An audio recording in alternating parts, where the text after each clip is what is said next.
Hello everyone, welcome here in Hong Kong. Let's go! Tarat!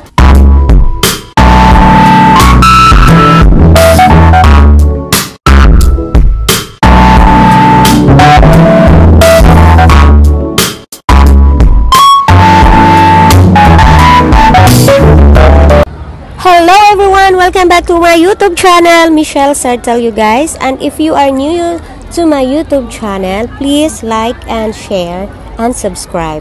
Thank you guys. Today is Sunday, our day off here in Hong Kong. We are going to flower show here in Hong Kong, guys. So what is flower show?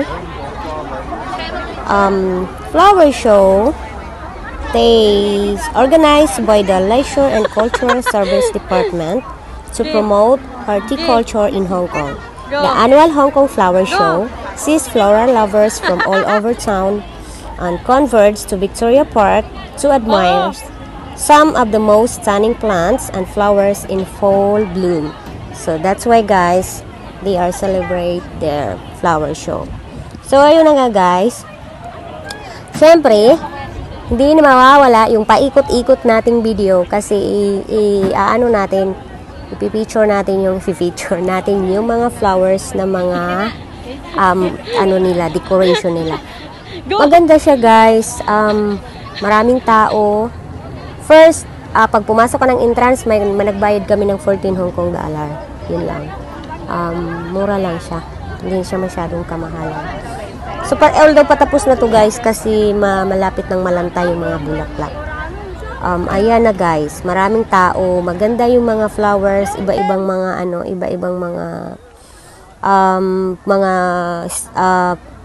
iba-iba klase ng bulaklak yung dinecor nila. At hindi yan siya plastic, guys. Totoong bulaklak siya. That's the real flowers. Every year, dyan sila naglalagay ng mga iba't ibang klase ng bulaklak dito sa Victoria, sa may Admiralty. So, ayun siya, guys. So, diba, as long as you can see, there are lots of flowers or all beautiful flowers. And syempre, me, that's me. I'm the most beautiful flowers. Ayun na nga, guys. So sweat. Oh my God. Sobrang init, guys. Kaya yan, pinagpawisan talaga ako. Basang-basa talaga yung damit ko dyan kasi unang init dito na kaya sobrang init talaga. So, ang gaganda ng mga bulaklak niya, guys. Iba't ibang kulay, iba't ibang klase ng bulaklak. Maganda siya, guys. Pag pumunta kayo rito is morning kasi hindi masyadong mainit. At maganda din sana kung medyo malamig-lamig. Dati, medyo malamig-lamig yun. Ngayon, sobrang init naman. Kaya, tiis lakad sa sobrang init. Makapag-picture lang, mag-passion show lang, mga ganyan-ganyan, mga chichichi. So, yun, guys, nakikita nyo naman yung damit ko ay basang-basa dahil nga pawis na pawis ako sa sobrang init. So, yun yung mga OFW dito sa Hong Kong. Maraming pumupunta dyan kasi nanonood ng mga, mga bulaklak. Maraming tao. Yung pinakamaganda dito pumunta, guys, is gabi kasi may mga ilaw-ilaw pa sila.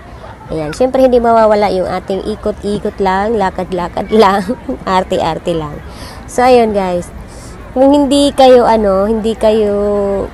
napapagod, pwede kayo mag-stay dyan, magdamag para lang makita nyo yung lights sa gabi.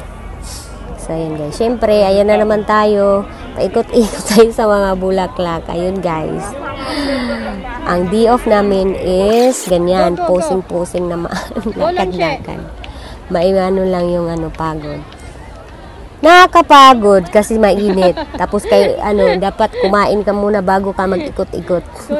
Kasi ang lawak ng iikutan mo, buong maghapon inikot, hindi mo mauubos ka ikot kasi ang lawak niya dyan. Pero magaganda talaga lahat ng mga bulaklak, guys. Yun lang ang namin, stress reliever ng mga OFW, ng mga ikunyan diyan.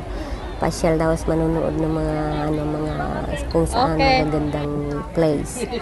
So ayan yung sa loob niya, guys, puro salamin yan diyan sa taas at saka sa gilid. Tapos yung sa gilid ng mga bulaklak. Salamin yung taas ng mga pero may mga siya, May mga bulaklak din siya dyan sa loob. Maganda din siya sa loob. Yan, marami din mga kunyang. Marami kami.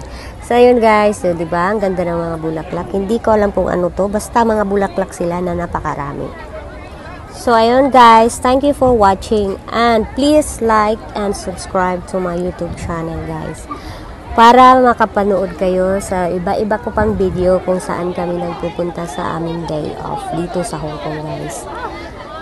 So, yun guys. Bye-bye! Ilalakad na naman tayo dito.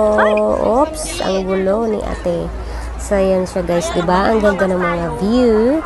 At saka yung mga kunyang din. Siyempre, katulad ko, nag-i-enjoy kami sa mga pinupuntahan namin kasi iba't ibang view yung nakikita namin guys.